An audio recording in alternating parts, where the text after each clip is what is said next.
Ya, langsung saja kita ke informasi hot news yang pertama. Erlangga Hartarto mundur dari Ketua Umum Golkar. Ya, Erlangga Hartarto mengumumkan pengunduran diri dari jabatan Ketua Umum Partai Golongan Karya pada Minggu 11 Agustus. Kabar tersebut memicu berbagai spekulasi. Mengingat hal tersebut dinilai mengejutkan. Wakil Ketua Umum Partai Golkar Ahmad Doli Kurnia mengatakan pengunduran diri Erlangga dari jabatan Ketua Umum merupakan keputusan pribadi dan tidak ada sangkut paut dengan siapapun di internal partai. Dewan Pimpinan Pusat Partai Golkar menyatakan Erlangga masih Ketua Umum secara de facto dan Golkar akan menggelar rapat pleno paling lambat Selasa 13 Agustus untuk melegitimasi pengunduran diri tersebut. Di sisi lain, analis Sosiopolitik Institute for Security and Strategic Studies, Musfi Romdoni menilai keputusan pengunduran diri Erlangga dari kursi Ketua Umum Partai Golkar terbilang mengejutkan. Ada banyak tanya dan desas-desus di baliknya, disebutkan ada desakan elit Golkar karena tidak puas dengan keputusan Erlangga di pilkada strategis seperti Jawa Barat dan Jakarta. Musfi menilai berbagai elit Golkar tidak nyaman dengan keputusan strategis Erlangga.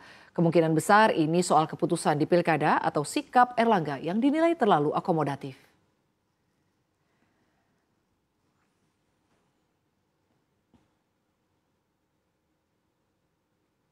Kita ke informasi berikutnya yang sudah kami pilihkan, yaitu Jokowi ungkap tema rapat kabinet perdana di IKN. Presiden Joko Widodo mengungkapkan tema rapat kabinet pertama di Ibu Kota Nusantara Kalimantan Timur berkaitan dengan IKN hingga kesiapan transisi ke pemerintahan selanjutnya.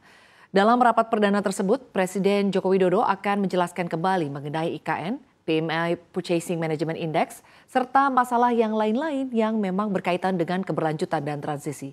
Seperti diketahui, sidang kabinet pertama di IKN berlangsung pada pukul 9:30 waktu setempat. Nantinya setelah sidang, Jokowi juga akan melakukan seremoni peletakan batu pertama atau groundbreaking beberapa proyek di IKN. Dalam rapat itu juga nampak hadir hampir seluruh Menteri Kabinet Indonesia Maju. Dari pantauan CNBC Indonesia, hanya Menteri Pendidikan, Kebudayaan, Riset dan Teknologi, Nadiem Makarim, dan Menteri Pemberdayaan Perempuan dan Anak, Bintang Puspa Yoga yang nampak tidak hadir.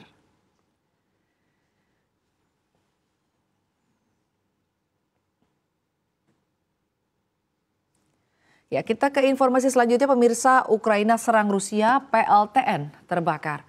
Sumber-sumber dari Ukraina mengungkapkan bahwa ribuan tentara telah dikerahkan dalam serangan di Provinsi Kursk, Rusia. Sementara itu gambar dramatis menunjukkan kebakaran di pembangkit listrik tenaga nuklir Zaporizhzhia yang diduduki Rusia sekitar 400 km di selatan Kursk.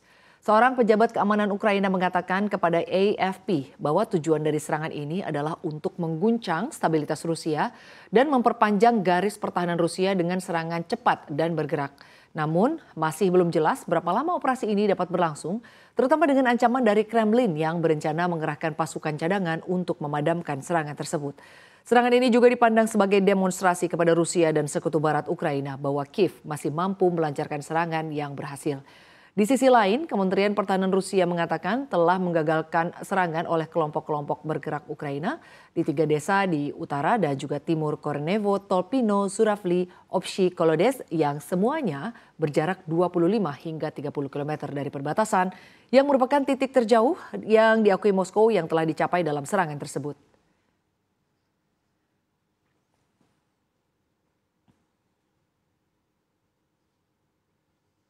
Kita ke informasi yang terakhir di Hot News. Kita lihat ada Israel perintahkan evakuasi di Gaza.